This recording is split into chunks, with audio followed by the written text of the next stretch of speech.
संसार में हम रहते हैं तो एक सुख भी है, एक दुख भी है, एक अच्छाई भी है, एक बुराई भी है। ऐसे ही एक दिन भी है, एक रात भी है, एक शत्रु भी है, एक मित्र भी है। तो संसार में ये चीजें तो हैं, लेकिन संसार में हम जो रहते हैं तो कहते हैं भगवान ने दो चीजें और दी हैं, एक दिल भी दिया है और एक दिमाग भी है। हम संसार में दिल से रहें कि दिमाग से रहें, प्रश्न यह उठता है कि हम संसार में दिल से रहते हैं कि दिमाग से रहते हैं। हम संसार में दिल से रहते हैं और दिल से रहना नहीं चाहिए, दिमाग से रहना चाहिए। जब भी आप दिल से रहोगे तो दिल टूटेगा, स्वाभाविक बात है। लोग कहते हैं ना कि भाई दिल टूट गया, अपनों ने ही तोड़ दिया। एक बार एक महात्मा जी के पास एक रोता हुआ व्यक्ति गया और कहने लगा, महाराज जी क्या बताऊं। तो महात्मा जी ने पूछा, क्या हुआ भाई? बोला, दिल टूट गया और वो भी अपनों ने ही तोड़ा है। अच्छा यह बताओ, दूसरों को तोड़ने की जरूरत पड़ती है क्या? अपने ही दिल तोड़ते हैं। बेचारे गैर तो बदनाम है। कहा भी गया है, कौन कहता है जाने वाले की याद फिर आती नहीं, तोड़ के दिल जाते जो छोड़ के दिल जाते नहीं, अपने वाले ही सताते गैर तो बदनाम है, और दोस्त जो मिले गम दुश्मन भी दे पाते नहीं। जो दोस्तों से मित्रों से गम मिलते हैं, अपनों से गम मिलते हैं, वो दुश्मन भी नहीं दे पाते। कारण क्या? कारण बस एक ही है कि हम संसार में जो है दिल से रहते हैं, दिमाग से नहीं रहते। और संसार में, घर में, परिवार में अगर दिमाग से रहोगे तो घर में प्रेम भी बना रहेगा। दिल से रहोगे तो संबंध टूटेंगे, दिमाग से रहोगे तो संबंध बने रहेंगे। एक भाई अपने चचेरी बहन की बड़ी धूमधाम से शादी कर रहा था।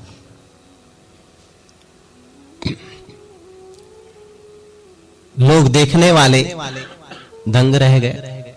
वाह, इतनी धूमधाम से, भाई हो तो ऐसा। देखने वाले भी क्या धर्म है इसका, भाई का धर्म। और वह भाई कौन है? वह है कंस। बहन कौन है? देवकी। देवकी भी सोचती है कि मेरा भाई मेरी शादी इतनी धूमधाम से कर रहा है। और सबसे बड़ी बात तो यह है कि वह रथ भी स्वयं चला रहा था नंगे पांव।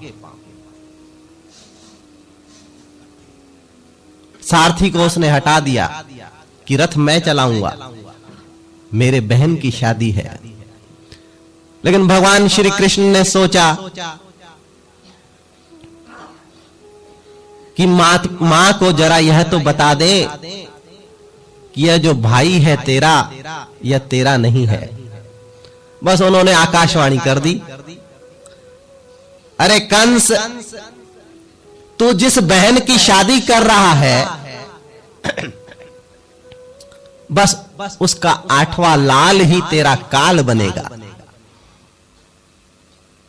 अब कंस को क्रोध आया बड़ा कि मेरी बहन का लाल मेरा ही काल बनेगा। उसने तुरंत निकाली तलवार और बालों से पकड़ लिया। जिस बहन की शादी बड़ी धूमधाम से कर रहा था, बालों से पकड़ लिया। तो यह संसार है। बहन सोच रही है इतनी धूमधाम से शादी कर रहा है, लेकिन महापुरुष तो कहते हैं, तू तो कहता मेरा मेरा, मूर्ख बता दे कौन है तेरा। तू तो कहता मेरा मेरा, मूर्ख बता दे कौन है तेरा। जिस दिन हो मरघट पे डेरा, तब खुले पोल। जिस दिन हो मरघट पे डेरा, तब खुले प्रेम की बोल। प्यारे हरि हरि बोल, प्यारे हरि हरि बोल, हरि हरि बोल, प्यारे हरि हरि बोल। क्या लगना है मोल, क्या लगना है मोल, प्यारे हरि हरि बोल, प्यारे हरि हरि बोल। यह बात बिल्कुल सत्य है कि जिसे हम अपना अपना कहते हैं, जहां दिल लगाते हैं वहां अपने ही दिल तोड़ देते हैं। दूसरों को तोड़ने की जरूरत नहीं पड़ती। इसलिए संत क्या कहते हैं कि भाई संसार में तो रहो, लेकिन दिमाग के साथ रहो। अच्छा, आप बहुत लोग कहते हैं ना, दिल नहीं लगाएंगे तो काम कैसे बनेंगे। अच्छा, आप ये बताओ, जब दुकानदारी करते हो दिल से करते हो कि दिमाग से? दिमाग से। और कितनी बढ़िया करते हो, कोई ग्राहक को भी नहीं टूटने देते। हाँ? तो बस यही काम अगर आप घर परिवार में संसार में करोगे तो आपका परिवार नहीं टूटेगा। और बड़ी विडंबना हमारे साथ यह है कि हम भगवान से दिल लगाना चाहिए तो वहां दिमाग लगाते हैं। दिल कहां लगाएं? तो संत कहते हैं दिल लगाओ भगवान से। अगर दिल भगवान से लगाओगे तो दिल टूटेगा नहीं, लेकिन हम भगवान से क्या लगाते हैं? दिमाग लगाते हैं कि भगवान है कि नहीं है, कैसे है, क्या है, ये सब क्या प्रपंच है, पूरा दिमाग लगा के आते हैं। तो संत कहते हैं दिल को भगवान से लगाओ, दिमाग को संसार से लगाओ, फिर नहीं टूटेगा। अब अच्छा, आप ये भी तो लोग कहते हैं ना कि फिर अगर संसार में रहें तो कैसे रहें, प्रेम ही नहीं रहेगा तो सब बेकार हो जाएगा। आप कहते हो सब पराए हैं, कोई अपना नहीं है। तो ऐसा भी नहीं करना है, नहीं तो संसार में रहोगे तो नीरसता आ जाएगी, वैराग्य आ जाएगा ज्यादा। अच्छा, आप एक बात बताओ कि गर्मी का समय हो, भारी गर्मी पड़ रही हो और आप थके हुए लौट रहे हो गर्मी में, पंखे के नीचे आके बैठेंगे तो थोड़ी राहत मिलेगी। लेकिन अगर कोई कूलर चला दे, कहोगे वाह कितनी बढ़िया बात है, कितनी ठंडी हवा है, पूरी गर्मी ठीक हो गई। तो वो कूलर उस समय क्या लगता है? मित्र लगता है ना? कूलर उस समय मित्र लगता है। लेकिन मान लो जनवरी की कड़कड़ाती ठंड हो और उस समय कोई कूलर चालू करे तो क्या लगेगा? मित्र। क्या लगेगा? दुश्मन लगेगा कि भैया बंद कर कूलर। बस यही है, संसार में भी ऐसे ही रहना है दिमाग के साथ। जब गर्मी हो तो संसार में कूलर चालू कर लो, लेकिन जब भी ऐसी स्थिति आए तो तब दिमाग से ये सोचना कोई अपना नहीं है, सब मतलब के हैं।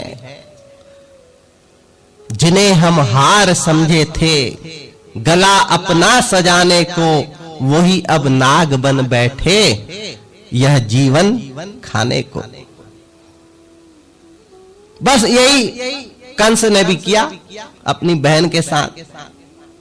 उसने बालों से पकड़ लिया कि न बहन रहेगी, न इसका पुत्र होगा और न ही मुझे मारेगा। अब ऐसे अभिमानी व्यक्ति के साथ क्या करना चाहिए, नीति शास्त्र कहते हैं। तो वसुदेव जी ने भी वही किया।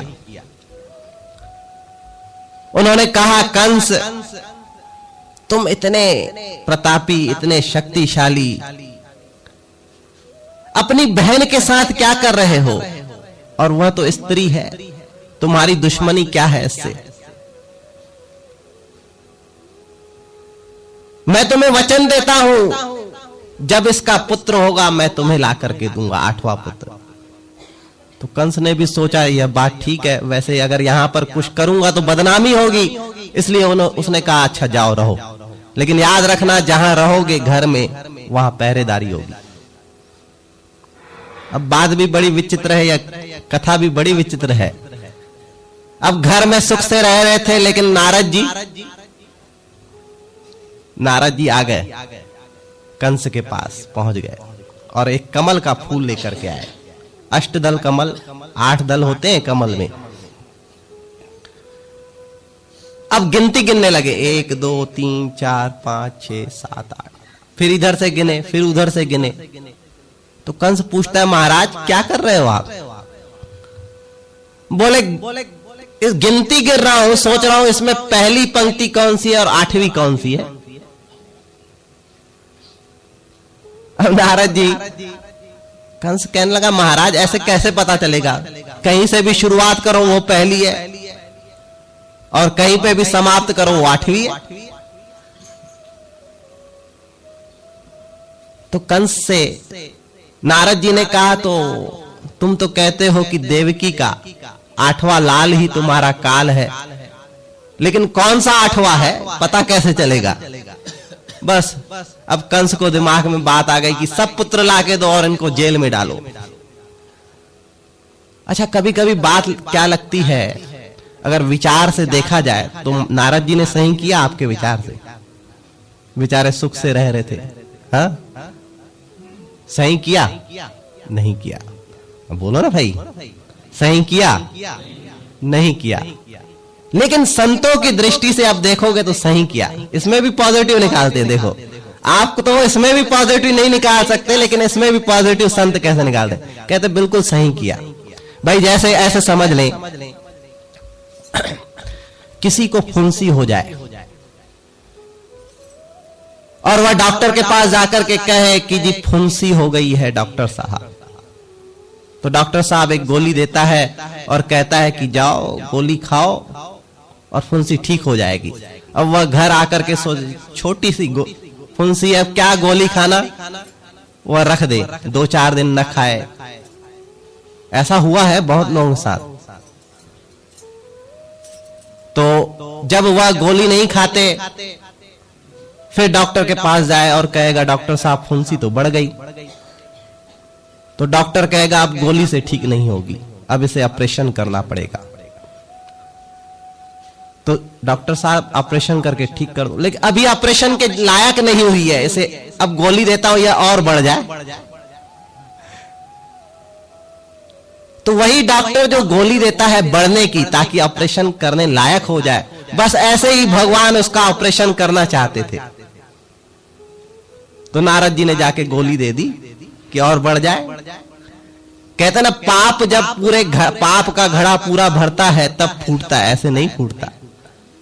तो बस नारद जी ने भी ऐसे ही किया कि जल्दी इसका पाप का घड़ा भरे तो संसार से जो है मुक्ति मिले, दुराचारी लोगों मुक्त हो और सदाचारी लोगों को शांति मिले, सुख मिले। तो ये कथा यही हमें बतलाती है कि हम संसार में जब रहते हैं तो दिल से न रहे, दिमाग से रहें।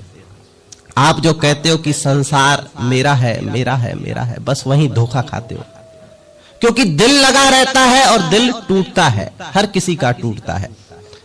कहते ना कि समय आने पर समय फिरे रिपु होए प्रियते।